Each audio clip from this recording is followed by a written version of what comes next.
നമസ്കാരം, രാജേഷ് കുമാറാണ്. എൻ്റെ ഒരു പുതിയ വീഡിയോയിലേക്ക് എല്ലാ കൂട്ടുകാർക്കും സ്വാഗതം. നമസ്കാരം. ഇന്നത്തെ വീഡിയോ സ്കിപ്പ് ചെയ്യാതെ കാണണം. ഇന്നത്തെ വീഡിയോ എടുക്കുന്ന പ്രധാനപ്പെട്ട വീഡിയോ ആണ്. 2 വണ്ടികൾ കൂട്ടിയിടിച്ചാൽ ക്ലൈം കിട്ടുമോ? സ്കിപ്പ് ചെയ്യാതെ കാണുക. പ്രധാനപ്പെട്ട വീഡിയോ ആണ് ഇന്ന് ഇടുന്നത്. എല്ലാ ദിവസവും ഇടുന്ന പ്രധാനപ്പെട്ടാണ്, എന്നാലും ഇത് പ്രധാനപ്പെട്ട വീഡിയോ ആണ്. അപ്പോൾ കൂട്ടുകാരെ, ഞാൻ ചുരുക്കി പറയാം. നമുക്കെല്ലാവർക്കും 2 വീലറും കാറും ഉപയോഗിക്കുന്നവരാണ്. ആക്സിഡൻറ്റുകൾ സംഭവിക്കാം. അതിന് എൻ്റെ ഒരു എക്സ്പീരിയൻസാണ് ഞാൻ ഷെയർ ചെയ്യുന്നത്. വീഡിയോ സ്കിപ്പ് ചെയ്ത് കാണണേ. കാര്യം എന്ന് വെച്ചാൽ, ഇപ്പം എനിക്കിപ്പോൾ നമ്മൾ ബൈക്ക് ഉപയോഗിക്കുന്നുണ്ട്, കാർ ഉപയോഗിക്കുന്നുണ്ട്. അപ്പോൾ അപകടം സംഭവിക്കാം. പക്ഷെ അതിനുള്ള ഓപ്ഷൻ പോകുമ്പോഴാണ് ഞാൻ പറഞ്ഞു തരുന്നത്. ഇപ്പോൾ നമ്മളൊരു റോഡിൽ കൂടെ യാത്ര ചെയ്യുകയാണ്. അപ്പോൾ ഒരു ബൈക്ക് വന്ന് തട്ടി, മോട്ടോർ സൈക്കിൾ വന്ന് തട്ടുന്ന സംഭവം അനുഭവമുള്ളവരും ഈ എൻ്റെ സബ്സ്ക്രൈബറായിട്ടുണ്ട്. ആദ്യം നമ്മൾ എന്ത് ചെയ്യും? ഇപ്പോൾ സപ്പോസ് നമ്മൾ വണ്ടി ഓടിക്കുകയാണ്. അപ്പോൾ ഒരു ബൈക്കുകാരൻ ഓപ്പോസിറ്റ് അല്ലെങ്കിൽ സൈഡ് ഇട റോഡിൽ കൂടെ കയറി വന്ന് നമ്മളെ വാഹനത്തിൽ ഇടിച്ചു. അത് കഴിഞ്ഞിട്ട് നമ്മൾ ചെയ്യേണ്ട കാര്യങ്ങൾ സ്കിപ്പ് ചെയ്യലേ. വീഡിയോ അത്ര യൂസ്ഫുൾ വീഡിയോ ആണ്. പലരും ഇങ്ങനെ സംഭവിച്ചിട്ട് ക്ലെയിം കിട്ടാതെ അല്ലെങ്കിൽ 1 മാസത്തിന് ശേഷം കേസും കാര്യങ്ങളും അതുവഴി പോകുന്നതിൻ്റെ അനുഭവം എൻ്റെ മുമ്പിൽ തന്നെ ഒരുപാട് എക്സ്പീരിയൻസ്, ഒരുപാട് ഇത് ഞാൻ കണ്ടിട്ടുണ്ട്. അതിനുവേണ്ടിയാണ് ഞാൻ ഈ വീഡിയോ ചെയ്യുന്നതെന്ന് വെച്ചാൽ, അതായത് ഇപ്പോൾ ഒരു ബൈക്ക് വന്ന് വണ്ടി ഇടിച്ചു. അപ്പോൾ നോർമലി ബൈക്കുകാരന് തറയിൽ അല്ലെങ്കിൽ വീഴാൻ ചാൻസ് ഉണ്ട്. ആദ്യം നമ്മൾ സ്റ്റെപ്പ് ചെയ്യേണ്ടത്, മാനസിക പരിഗണന ഇത് അനുസരിച്ച് നമ്മൾ വണ്ടി ഇറങ്ങുന്ന സമയത്ത് ബൈക്കുകാരന് മുറിവോ കാര്യങ്ങളോ ഉണ്ടെങ്കിൽ ഫസ്റ്റ് സ്റ്റെപ്പ് അടുത്തുള്ള ഹോസ്പിറ്റലിൽ പുള്ളിക്കാരനെ എത്തിച്ചു കഴിഞ്ഞാൽ പുള്ളിക്ക് വേണ്ട മെഡിക്കൽ ട്രീറ്റ്മെൻറ്റ് കാര്യങ്ങളെല്ലാം ചെയ്യുക. പിന്നെ ഒടിവ്, ഇഞ്ചുറി കാര്യങ്ങളൊന്നും ഇല്ലെങ്കിൽ അവരോട് സംസാരിക്കുക. ആരുടെ ഭാഗത്തായാലും മിസ്റ്റേക്ക് എന്ന് ആദ്യം നോക്കുക. ഓക്കെ.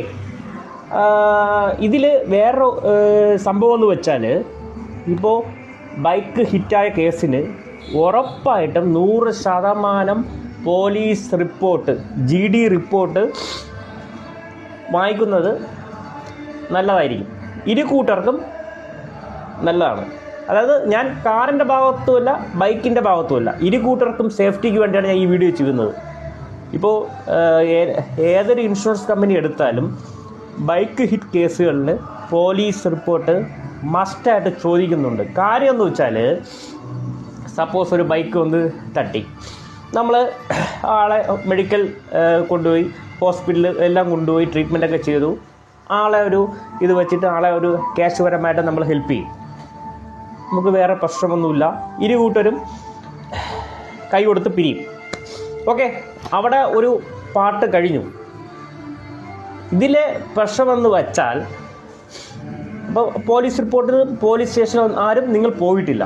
പക്ഷേ 1 മാസത്തിനകത്ത് വച്ച് ഈ ബൈക്കുകാരന് കാറുകാരൻ്റെ പേരിൽ കേസ് ഫയൽ ചെയ്യാനുള്ള ഓപ്ഷനുണ്ട്. അത് വീഡിയോ കാണുന്നവർക്ക് മനസ്സിലാവും, അറിയാം, എക്സ്പീരിയൻസ് ഉള്ളവരും ഉണ്ടാവും. അപ്പോൾ ഈ ബൈക്കുകാരന് നമ്മൾ ട്രീറ്റ്മെൻറ്റൊക്കെ ചെയ്ത് വിട്ടു. പിന്നെ ആൾ കൈ ഒടിവുണ്ട്, അങ്ങനത്തെ പൊട്ടലുണ്ടെന്ന് പറഞ്ഞിട്ട് കേസ് ഫയൽ ചെയ്യാൻ ചാൻസ് ഉണ്ട്.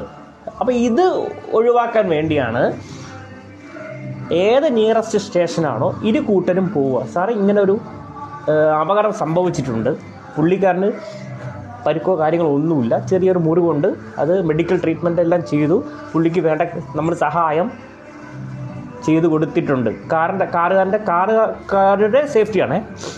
അപ്പോൾ ഇൻഷുറൻസ് ചെയ്യാൻ വേണ്ടി എനിക്ക് പോലീസ് റിപ്പോർട്ട് വേണം, ഒരു GD.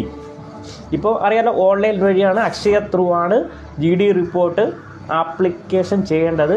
RC ഓണർ ആരാണോ അവരെ രജിസ്റ്റേർഡ് മൊബൈൽ നമ്പറുള്ള, അതായത് OTP കാര്യങ്ങളൊക്കെ വരും, ഫയൽ ചെയ്യുക. ഓക്കെ. അപ്പം ഈ GD വാങ്ങിക്കേണ്ട ഗുണമെന്ന് വെച്ചാൽ, പിന്നെ അങ്ങോട്ട് നമുക്ക് കേസോ കാര്യങ്ങളോ ഒന്നും ചെയ്യാൻ പറ്റില്ല. കൂട്ടർക്കും ഒരു പ്രശ്നവുമില്ല. കൂട്ടരും അങ്ങോട്ടും ഇങ്ങോട്ടും സെറ്റിൽമെൻറ്റ് ചെയ്തു. ജനറൽ ഡയറി, അതാണ് police report. Okay.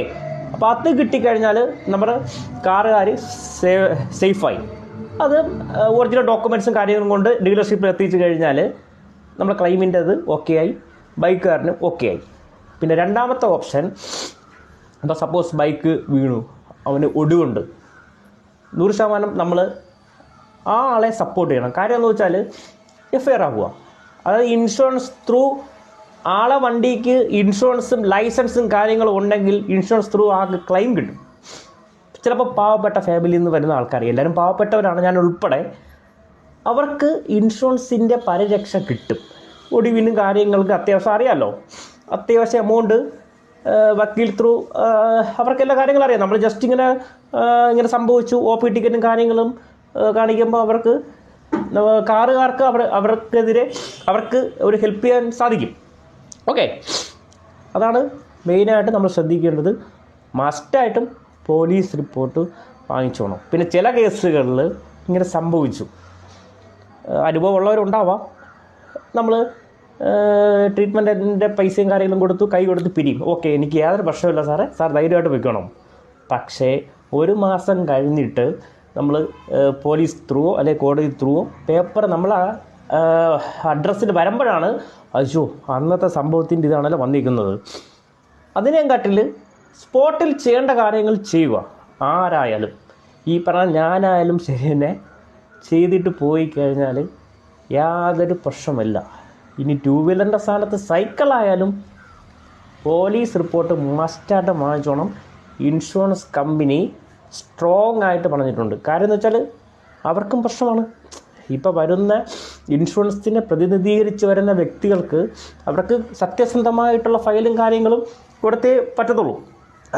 Police report ഉണ്ടെങ്കിൽ പിന്നെ 100% നമുക്ക് ക്ലെയിം കിട്ടും.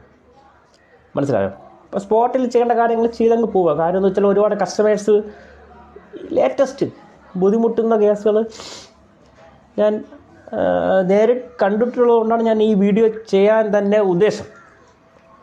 ഓക്കെ, അതുകൊണ്ട് ഒരിക്കലും വണ്ടികൾ ഇടിക്കരുത് എന്നുള്ള പ്രാർത്ഥനയോടെയാണ് ഞാനും എണീക്കുന്നത്. ആർക്കും മനഃപൂർവ്വം ചെയ്യുന്നതല്ല, സംഭവിച്ചു പോകുന്നതാണ്. സംഭവിച്ചു പോയാലും അതിന് ഓപ്ഷനുണ്ട്, അത് നമ്മൾ കറക്റ്റായി ചെയ്യുക, നോ പ്രോബ്ലം. പിന്നെ മുമ്പത്തെ വീഡിയോയിൽ ഇൻഷുറൻസ് ഏതൊക്കെ കൊള്ളാം, എത്ര ക്ലെയിം വരെ കിട്ടും, അത് ഈ വീഡിയോ കാണുന്നവർ മുമ്പത്തെ വീഡിയോ കാണുമ്പം നമുക്കൊരു ഐഡിയ കിട്ടും.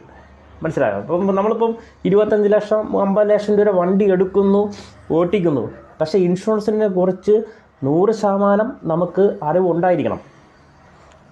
ലേറ്റസ്റ്റ് ഇപ്പോൾ എല്ലാവരും ഇതൊക്കെ എനിക്ക് അറിയാമെന്നുള്ള കാര്യങ്ങളിൽ ഒന്നുമില്ല. ഈ തലേ ദിവസം നടന്ന സംഭവം, 4 വർഷത്തെ ഇൻഷുറൻസ് ഉണ്ടെന്ന് പറഞ്ഞ് വണ്ടി ഓടിച്ചു. കൂട്ടുകാരെ, OD പ്രീമിയം, അതായത് ഓൺ ഡാമേജ് പ്രീമിയം 1 വർഷത്തേക്കേ ഉള്ളൂ വണ്ടിക്ക്. ബാക്കി 3-4 വർഷമുള്ള തേർഡ് പാർട്ടി ഇൻഷുറൻസ് ആണ്. റോഡിൽ കൂടെ നമുക്ക് വണ്ടി ഓട്ടിക്കാം, പക്ഷേ വണ്ടിക്ക് എന്തെങ്കിലും തട്ടോ മുട്ടോ വന്നു കഴിഞ്ഞാൽ നമുക്ക് ക്ലെയിം കിട്ടില്ല. 1 വർഷം തോറും bumper to bumper insurance renewal ചെയ്യുക. പിന്നെ ഇൻഷുറൻസ് എടുക്കുമ്പോൾ ചില ഇൻഷുറൻസ് കമ്പനി 2 ക്ലെയിം വരെ ബമ്പർ ടു ബമ്പർ തരുള്ളൂ. അതായത് നോർമലി 1000 രൂപ പ്രോസസ്സിങ് ഫീസ് അടച്ചെടുക്കാവുന്നുള്ള പോളിസി ആണ് 2 ക്ലെയിം വരെ. അത് കഴിഞ്ഞാൽ നോർമലാവും. പ്ലാസ്റ്റിക്കിന് 50%, മെറ്റൽ ഡിപ്രിസിയേഷൻ, ക്ലെയിം ഫീസ്, പെയിൻറ്റിങ്ങിൻ്റെ ഡിപ്രിസിയേഷൻ എമൗണ്ട് അതൊക്കെ ഉണ്ടാവും. ചില ഇൻഷുറൻസ് കമ്പനി അൺലിമിറ്റഡ് ക്ലെയിം തരുന്നുണ്ട്.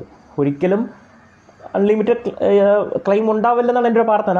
അങ്ങനത്തെ ഇൻഷുറൻസ് എടുക്കുക. എന്തായാലും 25 ലക്ഷം രൂപ എടുത്ത് നമ്മൾ വണ്ടി എടുക്കുന്നത്, ഒരു 5000-6000 കൂടിയെന്ന് പറഞ്ഞിട്ട് ഒരു കുഴപ്പമില്ല. അപ്പോൾ ഈ വീഡിയോ മാക്സിമം പേരടുത്ത് ഷെയർ ചെയ്യുക. 2 വീലറായാലും കാറുള്ളവരായാലും എല്ലാവരും ഒരേപോലെയാണ്. ഓരോ മനുഷ്യജീവനും വിലയുണ്ട്, എല്ലാം ഉണ്ട്. അവരെയും കത്ത് അവരുടെ ഫാമിലിയും കാര്യങ്ങളും വീട്ടിലുണ്ടാവും. ഓക്കെ, അപ്പം ഈ വീഡിയോ കാണുന്നവർ സ്കിപ്പ് ചെയ്യാതെ കാണുക. ഇതിൻ്റെ വണ്ടികളെ എല്ലാം പറഞ്ഞിട്ടുണ്ട് അച്ഛൻ. ഇടിക്കരുത്, പതുക്കെ പോവുക. വീഡിയോ കണ്ടവർക്ക് മനസ്സിലാവും എങ്ങനെ വണ്ടി ഓടിക്കുന്നത് മനസ്സിലായിക്കോളും. അതേസമയം ഈ വണ്ടികൾ എങ്ങനെ ഓടിക്കണമെന്ന് അച്ഛൻ ഒരു വീഡിയോ ഇട്ടിട്ടുണ്ടായിരുന്നു. അച്ഛൻ്റെ വീഡിയോ എല്ലാ വീഡിയോ കാണുന്നവർക്ക് സ്പീഡ് പോണോ പതുക്കെ പോണോ നിങ്ങൾക്ക് മനസ്സിലാവും. പതുക്കെ പോയാൽ മതി. ഈ വീഡിയോ ഇഷ്ടപ്പെട്ടാൽ ലൈക്ക് ചെയ്യാനും സബ്സ്ക്രൈബ് ചെയ്യാനും മറക്കരുത്. ഷെയർ ചെയ്യണ്ടേ? ഷെയറും ചെയ്യാം. Okay, thank you.